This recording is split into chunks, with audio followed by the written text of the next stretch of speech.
राम राम। आप सभी का स्वागत है द वाइज स्टोरीज में। यहाँ मिलेगी आपको मज़ेदार कहानियाँ।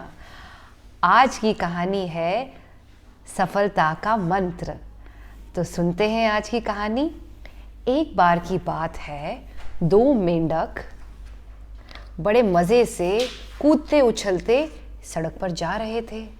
हो सकता है हमारे गुड़गांव जैसी ही सड़क हो।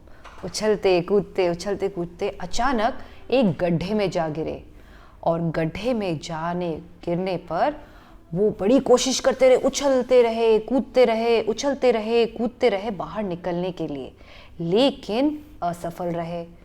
अब इनकी इस कोशिश में आसपास के दूसरे मेंढक भी उस गड्ढे के आसपास आकर इकट्ठा हो गए और बात करने लगे आपस में और इनसे, अरे अरे अरे, कहाँ गड्ढे में जा गिरे?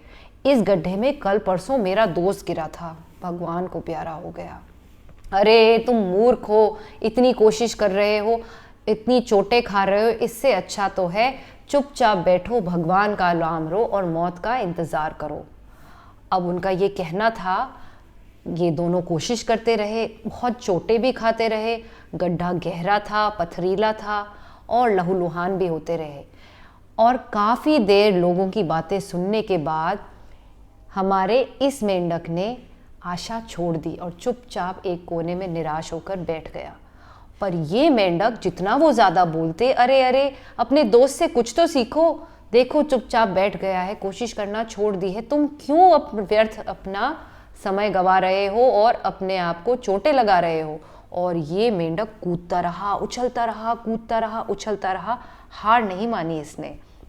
और जितना लोग उसे कहते वो और उतने ही उछल कूद मचाता।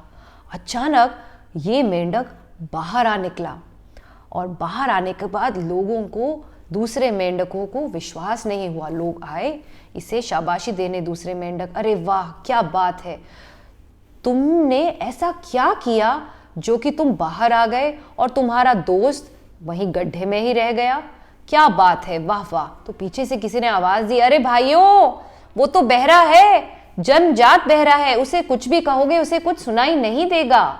अब सोचने वाली बात यह है कि हमारा ये मेंढक जो सुन नहीं सकता था, उसने सोचा जितनी बार उसे लोग मना कर रहे थे, मत कूदो, व्यर्थ है, नकारात्मक बातें कह रहे थे, वो उतनी ही ज़्यादा कोशिश कर रहा था। उसके मन में उसे लग रहा था कि लोग उसको प्रोत्साहित कर रहे हैं और कोशिश करने के लिए, तो उसने और कोशिश करी और कोशिश करना नहीं छोड़ा।